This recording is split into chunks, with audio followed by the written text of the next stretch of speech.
अस्सलाम वालेकुम to all of you. Hope so कि आप सभी खैरियत से होंगे। तो आज का जो हमारा टॉपिक है टेस्ट नंबर 2 की डिस्कशन है। तो which one is a buffer solution. तो बफ़र सॉल्यूशन, बफ़र का आप लोगों को इल्म है कि मुख्तलिफ़ किस्म की हम एनालिसिस करते हैं। तो ये हमारा मकसद होता है कि हम पीएच को चेंज ना होने दें लैब में या किसी भी एनालिसिस के दौरान। तो यानी ये पीएच को रेजिस्ट करते हैं बफ़र सॉल्यूशन, यानी पीएच को चेंज नहीं होने देते।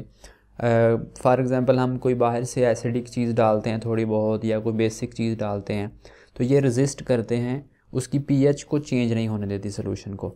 तो हमने इसमें से बफ़र सॉल्यूशन फाइंड आउट करना है। तो buffer solution keep in mind कि कैसे बनाते हैं। फॉर एग्ज़ाम्पल हम चाह रहे हैं कि एक एसिडिक बफ़र बना लें, तो उसमें हम क्या करते हैं कि वीक एसिड लेते हैं और उसी का साल्ट विद स्ट्रॉन्ग बेस इस्तेमाल करते हैं। ठीक है, फॉर एग्ज़ाम्पल हमने एसिडिक बनाना है, एसिडिक बफ़र बनाना है हमने, तो उसके लिए हम क्या करते हैं वीक एसिड, ठीक है, वीक एसिड, और इसका जो बेस के साथ साल्ट होगा वो स्ट्रॉन्ग होगा। ठीक है, तो यहाँ पे चेक करें, पहले तो हमने पहचानना है इसमें। और अगर यहाँ पे बेसिक बनाना हो तो हम क्या करेंगे, अगेन वीक बेस लेंगे, ठीक है, वीक बेस लेंगे और साल्ट जो लेंगे एसिड का वो स्ट्रॉन्ग लेंगे। ठीक है, उसके बाद सल्फ्यूरिक एसिड का, तो ये साल्ट बिल्कुल भी नहीं है सल्फ्यूरिक एसिड का। अगेन एसिटिक एसिड का साल्ट अमोनियम, ये भी नहीं है। तो जो हमारा ये भी नहीं है और ये हमारा जो है करेक्ट आंसर है। ये एक बफ़र है क्योंकि इसके साथ एक वीक एसिड है। ठीक है, बाकियों के साथ ये कंडीशन मैच नहीं कर रही। तो ये एक वीक एसिड है और ये इसका साल्ट है विद स्ट्रॉन्ग बेस। ठीक है, तो ऑप्शन नंबर डी हमारा करेक्ट ऑप्शन होगा। नेक्स्ट है which of the following can function as Lewis acid. देखें, लेविस एसिड के अकॉर्डिंग एसिड किसको बोलते हैं, जो इलेक्ट्रॉन को क्या करते हैं, एक्सेप्ट करता है। ठीक है, इलेक्ट्रॉन को एक्सेप्ट करेगा। तो कंडीशन क्या होनी चाहिए जो इलेक्ट्रॉन को एक्सेप्ट करे, मीन उसमें कोई स्पेस होनी चाहिए, यानी उसका जो ऑर्बिटल है किसी भी चीज़ का वो वेकेंट होना चाहिए, यानी कि उसमें स्पेस होनी चाहिए, एम्प्टी होना चाहिए, या दूसरे लफ्ज़ों में ये कह लें कि इनकम्प्लीट ऑक्टेट होना चाहिए, इनकम्प्लीट ऑक्टेट होना चाहिए किसी आयन में, किसी मालिक्यूल में, किसी एटम के अंदर।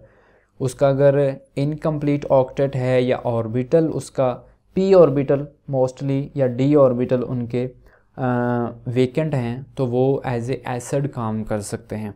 तो यहाँ पे चेक करें तो इसके पास तो इलेक्ट्रॉन की ऑलरेडी एक्सेस है, तो ये एक्सेप्ट कैसे करेगा।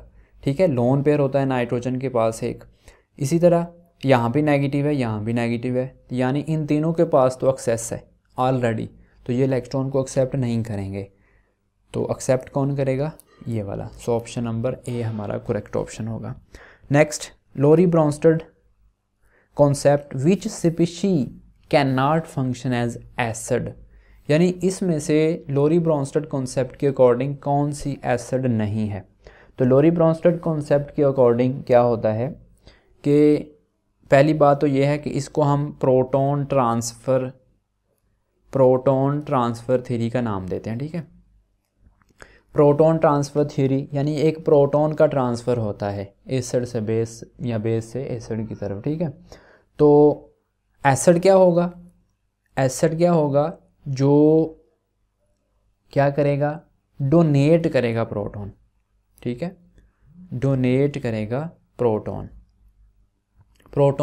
डोनेट करना है। तो यहाँ पे अब देखते हैं हम कि कौन प्रोटॉन डोनेट कर सकता है। पहली बात ये वाला कर सकता है, सेकंड ये वाला कर सकता है, थर्ड ये तो बिल्कुल नहीं कर सकता, ये भी कर सकता है। सो ऑप्शन नंबर बी हमारा करेक्ट ऑप्शन होगा। तो नेक्स्ट हमारे पास है Pearson divided the Lewis acids and bases on the basis of concept. देखें, जो पियर्सन था ना, उसने शैप प्रिंसिपल दिया था। शैब, SHAB, SHAB, soft hard acid base concept, ठीक है, ये पियर्सन ने दिया था। इसके अकॉर्डिंग अगर हम बात करें तो वो कहता था कि ऐसा होगा कि हार्ड जो एसिड होगा वो हार्ड बेस के साथ मिलना चाहेगा, हार्ड जो होगा हार्ड के साथ मिलना चाहेगा, सॉफ्ट जो होगा वो सॉफ्ट के साथ मिलना चाहेगा, ठीक है। तो इसको बोलते हैं soft hard acid base concept. तो इसको उन्होंने आगे कैटेगराइज किया on the basis of, for example जो हार्ड एसिड या हार्ड बेस की बात करते हैं, यानी दोनों चीज़ें हार्ड होंगी, एसिड भी और बेस भी। अगर इसकी बात करें ना हम, तो इनके जो साइज़ होते हैं, साइज़ इनका बहुत ज़्यादा स्मॉल होता है। जो हार्ड एसिड या बेस होते हैं उनके साइज़ स्मॉल होते हैं, और अगर आपको इल्म है कि साइज़ अगर स्मॉल होता है तो साइज़ स्मॉल हो जाने की वजह से पोलराइजेबिलिटी होती है वो भी कम हो जाती है, पोलराइजेबिलिटी। अब आप इसको भी समझते होंगे कि पोलराइजेबिलिटी क्या होती है। पोलराइज करना यानी किसी एटम के जो गिर्द इलेक्ट्रॉनिक क्लाउड होता है उसको डिस्टर्ब करना, ठीक है, उसको डिस्टॉर्टेड कर देना, इसको बोलते हैं पोलराइजेबिलिटी। तो अगर साइज़ कम है तो इट्स मीन कि इसकी पोलराइजेबिलिटी कम होगी, क्योंकि वो इलेक्ट्रॉनिक क्लाउड ज़्यादा स्प्रेड नहीं होता। इसके मुकाबले में अगर हम बात करते हैं कि सॉफ्ट जो एसिड और बेस हैं, ठीक है, सॉफ्ट एसिड बेस होंगे, उनके जो साइज़ होंगे वो साइज़ जो होंगे वो उनके लार्ज होंगे, ठीक है। और अगली बात पोलराइजेबिलिटी की, अगर साइज़ लार्ज हैं इट्स मीन कि उसका जो इलेक्ट्रॉनिक क्लाउड है वो ज़्यादा स्प्रेड होता है, तो उस वजह से फिर क्या होता है, उसको पोलराइज करना यानी उसको डिस्टर्ब करना, उसके इलेक्ट्रॉनिक क्लाउड को ईजी हो जाता है। तो इट्स मीन कि इसकी जो पोलराइजेबिलिटी होगी वो ज़्यादा होगी, ठीक है। तो जो मेन फैक्टर था उसका हार्ड एसिड और सॉफ्ट बेसेस या एसिड में कैटेगराइज करने वाला, वो था मेन जिसको उसने टारगेट किया, वो पोलराइजेबिलिटी थी। पोलराइजेबिलिटी की बेस पे हम बता सकते हैं कि कौन सा एसिड हार्ड होगा, कौन सा सॉफ्ट होगा। तो ऑप्शन नंबर बी हमारे पास करेक्ट ऑप्शन होगा। इसी तरह next, which of the following is an example of soft acid. अब देखें हमने सॉफ्ट एसिड बताना है, तो इसमें सॉफ्ट एसिड कैडमियम है। अगर आप सनाउल्लाह साहब की बुक देखें तो वहाँ पे ना उन्होंने बड़े अच्छे अंदाज में कैटेगराइज किया हुआ है कि कौन से सॉफ्ट एसिड हो सकते हैं, कौन से सॉफ्ट बेस हो सकते हैं, या इसी तरह कौन से हार्ड एसिड और हार्ड बेस हो सकते हैं। उनकी डिफरेंट कैटेगरीज़ हैं। थोड़ा डिफ़िकल्ट है याद रखना, लेकिन अगर आप फोकस करेंगे उसके ऊपर तो आपको ईज़िली याद रह सकता है कि सम टाइम अगर आपसे पूछता है कि कौन सा हार्ड है कौन सा सॉफ्ट है, तो उसका मैं एक ओवरव्यू आपको फर्दर दे देता हूँ। जैसे हमारे पास अल्कली मेटल हैं या अल्कलाइन अर्थ मेटल हैं या बोरोन फैमिली ग्रुप नंबर 3 के मेंबर जो हैं, ये सारे के सारे जो हैं ये हार्ड एसिड्स हैं। इसके बरक्स अगर सॉफ्ट की बात करते हैं तो जैसे कॉपर है, जैसे सिल्वर है, गोल्ड है, टेलोरियम है, मरकरी वगैरह है, तो ये सारे के सारे कौन से हैं, सॉफ्ट एसिड्स हैं। और इसी तरह हार्ड बेसेस या सॉफ्ट बेसेस की बात करें तो आपके जहन में सबसे पहले तो आ जाना चाहिए कि सॉफ्ट की अभी हमने बात की है, तो सॉफ्ट की क्वालिटी क्या होनी चाहिए कि उसका साइज़ लार्ज होना चाहिए, ठीक है, साइज़ लार्ज होना चाहिए। अगर बेस की बात कर रहे हैं तो उसके ऊपर ऑब्वियसली नेगेटिव चार्ज उसके पास होना चाहिए या लोन पेयर होने चाहिए, ठीक है।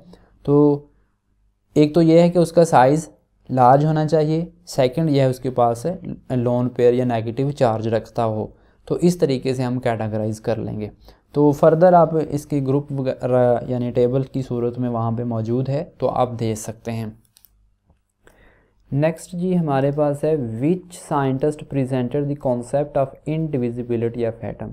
तो सिंपल सबसे पहला ये डाल्टन का कॉन्सेप्ट था जिसने कहा था कि हम डिवाइड नहीं कर सकते फर्दर एटम को, और वो ए लाइक होते हैं और उनको फर्दर डिवाइड नहीं कर सकते। लेकिन ये चीज़ें रिजेक्ट हो गई with the passage of time जब डिफरेंट सब एटॉमिक पार्टिकल्स की डिस्कवरी हुई। नेक्स्ट हमारे पास है द लाइटेस्ट पार्टिकल इज़, देखें जो लाइटेस्ट पार्टिकल होते हैं, अगर आपके पास बीटा पार्टिकल हो या इसके अलावा आपके पास इलेक्ट्रॉन हो, ठीक है, इसके अलावा आपके पास पॉजिट्रॉन हो, तो ये सारे के सारे तकरीबन इनके मास सेम होते हैं, ठीक है, और ये लाइटेस्ट पार्टिकल हैं एक एटम के अंदर, ठीक है, और ये इनकी हाई स्पीड होती है और हाई एनर्जी होती है, क्योंकि साइज़ कम है तो हाई स्पीड और हाई एनर्जी इनके अंदर होती है। तो हमारे पास कौन सा ऑप्शन होगा? पॉजिट्रॉन, ठीक है, पॉजिट्रॉन, बीटा पार्टिकल या इलेक्ट्रॉन। बाकियों के साथ जब इनका कंपैरिजन हो रहा होगा तो आप इजीली पहचान सकेंगे कि कौन सा लाइटर है और कौन सा। नेक्स्ट है which of the rays are not deflected by the electronic and magnetic field, यानी इलेक्ट्रॉनिक और मैग्नेटिक फील्ड में कौन सी चीज़ रे जो होगी वो डिफ्लेक्ट नहीं होगी। तो कीप इन माइंड कि गामा रेज और एक्स रेज जो होती हैं ये चार्जलेस होती हैं, चार्जलेस हो जाने की वजह से किसी भी सूरत ये डिफ्लेक्ट नहीं होंगी, तो बाकियों के ऊपर तो चार्ज होता है, ठीक है, तो वो डिफ्लेक्ट भी होंगे ऑब्वियसली। नेक्स्ट है हमारे पास for which element the valence electron will be present in the highest energy orbital. देखें हाईएस्ट एनर्जी ऑर्बिटल क्या होगा? जो मतलब जितना दूर कहीं होगा एटम से। तो अगर हम बात करते हैं वैलेंस इलेक्ट्रॉन की, तो वो वैलेंस शेल में मौजूद होगा, और वैलेंस शेल का हमें इल्म है कि जब हम पीरियड जो पीरियड जिसका होता है ना, उसका उतना ही उसके अंदर वैलेंस शेल नंबर होता है, ठीक है। फॉर एग्जांपल हाइड्रोजन है तो वो पहले पीरियड में है, तो उसका आखिरी शेल में वैलेंस शेल उसका 1 होगा, दूसरे वालों का 2 वैलेंस शेल होगा, तीसरे वालों का 3 होगा और चौथे वालों का 4 होगा। इसी तरह ये जो स्कैडियम है इसके बाहर वाले 4 शेल हैं और उसके जो आखिरी इलेक्ट्रॉन है वो भी चौथे में ही होंगे ज़ाहिर है, तो इसलिए सबसे हाईएस्ट एनर्जी लेवल पे स्कैडियम 21 होगा, ठीक है। उसके बाद है if r is the radius of the first orbit, the radius of nth orbit of hydrogen atom is। Next हमारे पास है if r is the radius of the hydrogen, जाहिर सी बात है, तो nth orbit of hydrogen atom is given by, देखें according to Bohr model हमें इल्म है कि r जो होता है वो डायरेक्टली प्रोपोर्शनल है किसके? n²/z के, ठीक है, और हाइड्रोजन एटम के लिए z जो होता है वो 1 होता है, तो इसलिए हमारे पास क्या आंसर आ जाएगा? rn² आंसर आ जाएगा, ठीक है। नेक्स्ट है the discovery of neutron become very late because, neutron की डिस्कवरी क्यों लेट हुई? क्योंकि जो जिसके ऊपर पॉजिटिव चार्ज था या जिसके ऊपर नेगेटिव चार्ज था वो तो नज़र आ गए, लेकिन न्यूट्रॉन ज़्यादा प्रॉब्लम क्रिएट करते रहे। उसकी रीज़न ये थी कि ये चार्जलेस था, ठीक है, neutrons are chargeless. Millikan perform experiment to determine which of the following, तो उसने charge of the electron find out किया था और उसकी वैल्यू आप अच्छी तरीके से जानते हैं। तो नेक्स्ट है हमारे पास cathode rays are deflected by, cathode rays का हमें इल्म है कि ये नेगेटिव रेज हैं, इलेक्ट्रॉन ही हैं, तो ये इलेक्ट्रिक और मैग्नेटिक फील्ड दोनों में डिफ्लेक्ट होंगी, ठीक है।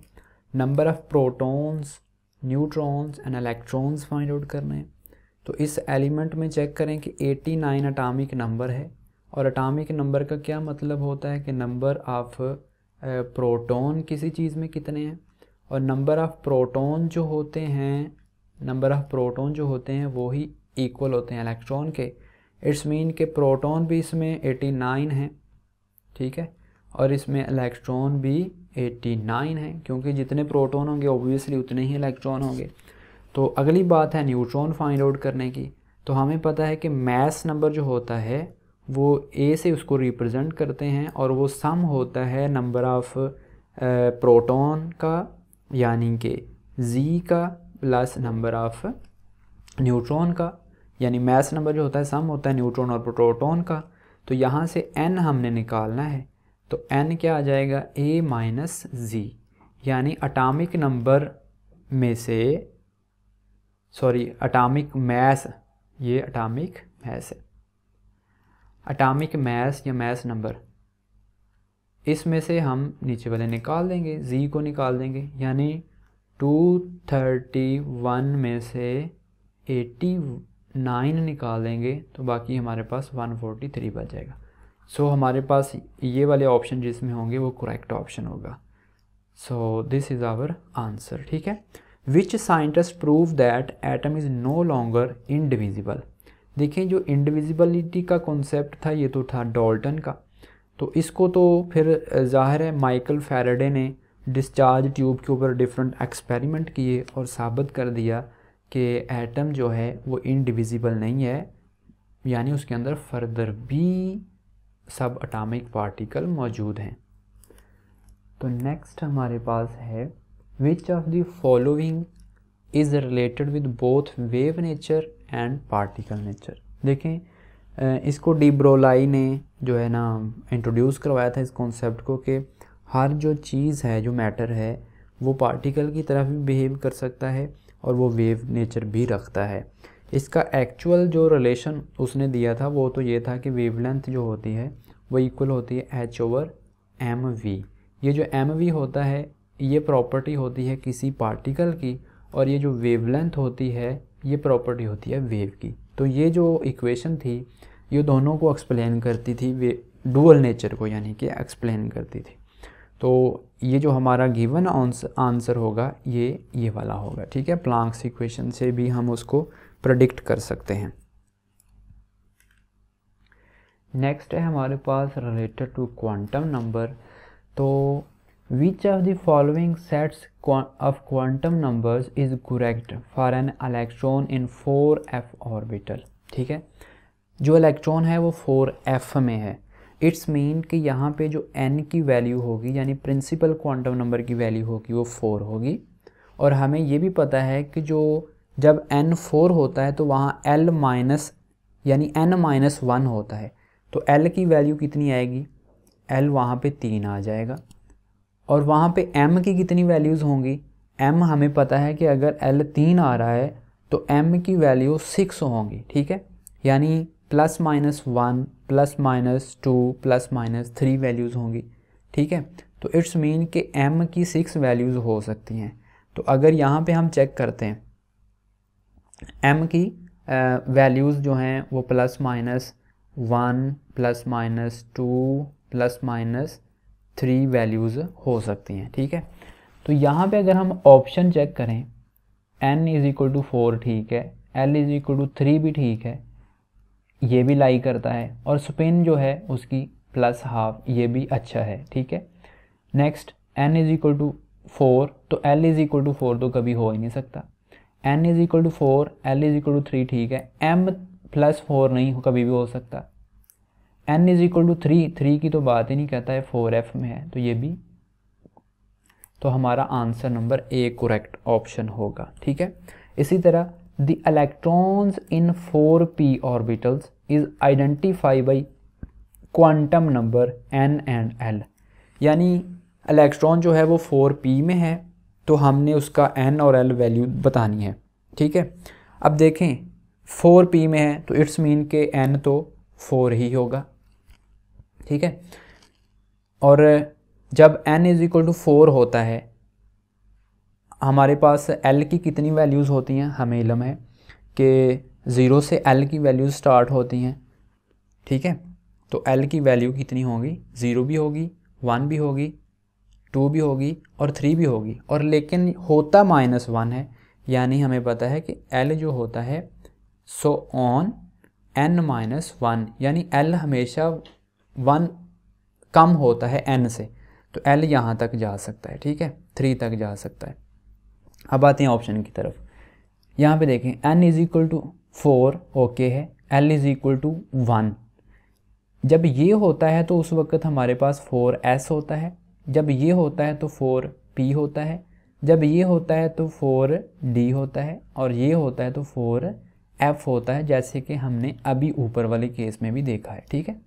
तो सो ऑप्शन नंबर ए ही हमारा करेक्ट होगा। बाकी भी देख लें, N4 है, ठीक है, L0 होगा तो उस वक्त तो 4S हो जाएगा। इसी तरह N3 हो ही नहीं सकता, N3 हो ही नहीं सकता, तो ये भी रॉन्ग है, ये भी रॉन्ग है। So option number A is correct option, ठीक है। नेक्स्ट हमारे पास है एक छोटा सा numerical, the Bohr orbit radius for the hydrogen atom n = 1 is approximately this one.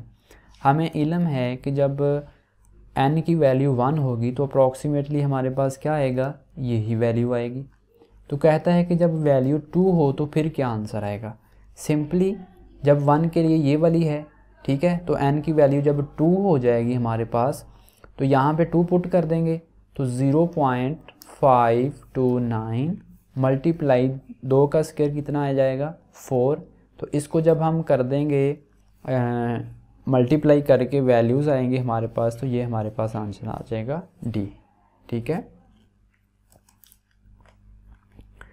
तो नेक्स्ट हमारे पास है an electron has principle number 3, the number of its subshell and orbitals. यानी हमने number of subshell find out करने हैं और number of orbitals find out करने हैं, ठीक है।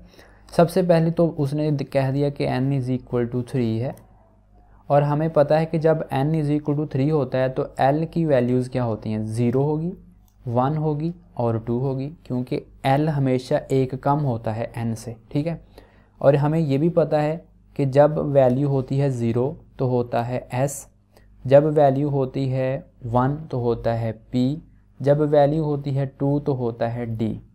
और हमें ये भी इल्म है कि s में एक ऑर्बिटल होता है, p में कितने होते हैं, आगे फर्दर 3 होते हैं, और d में कितने होते हैं फर्दर, चूँकि 10 इलेक्ट्रॉन अकामोडेशन करनी होती हैं तो 1 2 3 4, यानी ये 5 हो गए, ये 3 हो गए और ये 1 हो गया।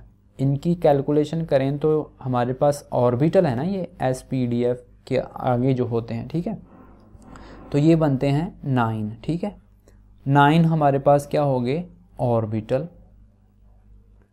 और इसी तरह हमारे पास सबशेल क्या होते हैं, सबशेल 1 2 एंड 3, तो ये हमारे पास 3 सबशेल हैं। तो क्या आंसर होगा, 3 सबशेल होंगे और 9 जो होंगे वो ऑर्बिटल होंगे जब n की वैल्यू 3 होगी। Precipitated by both HCl and H2S। तो इसके थ्रू प्रेसिपिटेट जो नहीं होता आयन वो होता है सिल्वर, ठीक है। नेक्स्ट हमारे पास है the brown ring complex has the formula. तो ब्राउन रिंग जो होती है उसका फार्मूला होता है FeH2O5NO सल्फाइड के साथ। और इस टेस्ट को हम परफॉर्म करते हैं नाइट्रेट जो आयन होते हैं उनकी डिटेक्शन के लिए इसको इस्तेमाल करते हैं। और जो टेस्ट ट्यूब होती है उसमें एक ब्राउन कलर की रिंग बनती है। तो इस तरीके से हम नाइट्रेट आयन की प्रेजेंस का पता चला लेते हैं इसके थ्रू, ठीक है। इसको नाइट्रेट टेस्ट का नाम भी बोलते हैं, ठीक है। Starch iodide paper is use for the test of, तो इसको आयोडीन के टेस्ट के लिए हम इस्तेमाल करते हैं। तो नेक्स्ट हमारे पास है which of the following is coloured compound. तो इसमें कलर्ड कंपाउंड कौन सा है, तो वो है फर्स्ट वाला। यहाँ पे अगर F2 की जगह पे Cl2 भी होगा फिर भी कलर्ड ही होगा, ठीक है। और कापर, यहाँ पे कापर जो है ये +1 के साथ है तो ये भी कलरलेस होता है।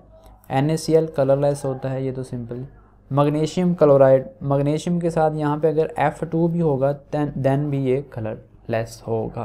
तो कलर जो होगा ये CuF2 यानी कापर +2 की फॉर्म में, कापर +2 की फॉर्म में कलर्ड होगा, ठीक है। The alkaline earth metal that imparts Apple green colour किसका होता है, एप्पल ग्रीन कलर जो होता है ये बेरियम का होता है जी। तो नेक्स्ट हमारे पास है arrange the orbital of same shell in increasing order of shielding strength. Shielding strength के इंक्रीजिंग ऑर्डर में हमने अरेंज करना है। तो हमें पता है सबसे ज़्यादा जो शील्डेड होता है वो S होता है, फिर उसके बाद P होता है, फिर D और फिर F, यानी F सबसे कम शील्डेड होता है। फिर then order of filling of electrons, तो इसको आप सिंपली जो है ना इस अंदाज में रख सकते हैं, एक सर्कल ड्रा कर लें, उसके थ्रू याद रख सकते हैं आप। तो इसकी हेल्प से हम इजीली जो है ना याद रख सकते हैं कि कौन सा पहले फिल करना है, कौन सा बाद में करना है। यानी स्टार्टिंग फ्रॉम ये जो एरो जिस सिमत है ना, इसी सिमत में हम एनर्जी ऑर्डर देखते हैं, ठीक है। फॉर एग्ज़ाम्पल अगर हम बात करते हैं कि 1s के बाद कौन सा फिल करना है, तो सिंपली यहाँ पे 2s है, ठीक है, 2s है।